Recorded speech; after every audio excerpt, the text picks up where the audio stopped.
আবারও চিত্র পুনরাবৃত্তি। টানা কয়েকদিনের বৃষ্টিতে হাবড়া পুরসভার 2 ও 3 নম্বর বডলা শতাধিক বাড়িতে ঢুকে পড়েছে ড্রেনের পচা জল। হঠাৎই ঘুম ভেঙে দেখা যায় বিছানার নিচে জল, রান্নাঘর থেকে বারান্দা সব একাকার।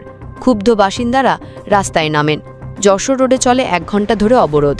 যানজটে অচল হয়ে পড়ে যোগাযোগ ব্যবস্থা। পুলিশ অবরোধ তুলতে এলে শুরু হয় উত্তপ্ত বচসা। বাসিন্দাদের একটাই দাবি, স্থায়ী জলনিকাশি ও নিরাপদ রাস্তা।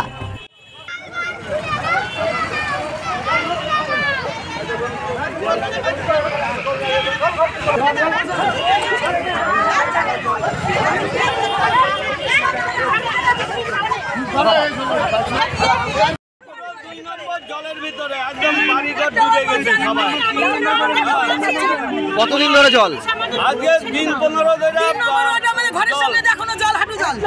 আচ্ছা, কি দাবি রয়েছে আপনাদের? আমাদের দাবি জল ক্লিয়ার করুন। কি কি দাবি ছিল আপনাদের?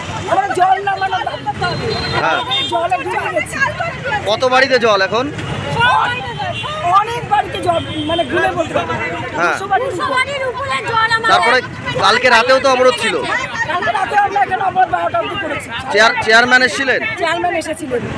চেয়ারম্যান কাউন্সিলররা কি বললেন? পুরসভার চেয়ারম্যান নারায়ণ চন্দ্র সাহা জানালেন, অতিবৃষ্টির কারণে এই পরিস্থিতি তৈরি হয়েছে। কাজ চলছে। অতিবর্ষণ হচ্ছে প্রায় বিগত 3 সপ্তাহ অতিবর্ষণ। এই অতিবর্ষণের জন্য একটু সমস্যা তৈরি হয়েছে।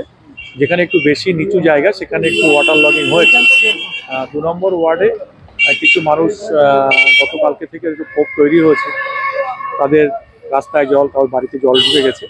আমরা পৌরসভার পক্ষ থেকে সব রকম ব্যবস্থা গ্রহণ করেছি। আমরা পাম্প লাগানোর ব্যবস্থা হয়েছে, পাম্প চলছে, ড্রেনগুলো পরিষ্কার আছে। আমি এই মুহূর্তে ড্রেনের লাইনটা দেখতে এসেছিলাম।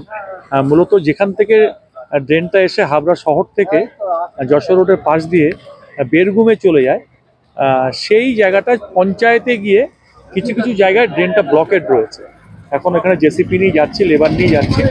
ওই জায়গাগুলোকে যদি একটু পরিষ্কার করে দিই তাহলে আশা করছি জলটা নেবে। তবে প্রশ্ন উঠছে, বর্ষা তো প্রতি বছর আসে, পরিকল্পনা কেন নেই? News front, Habra.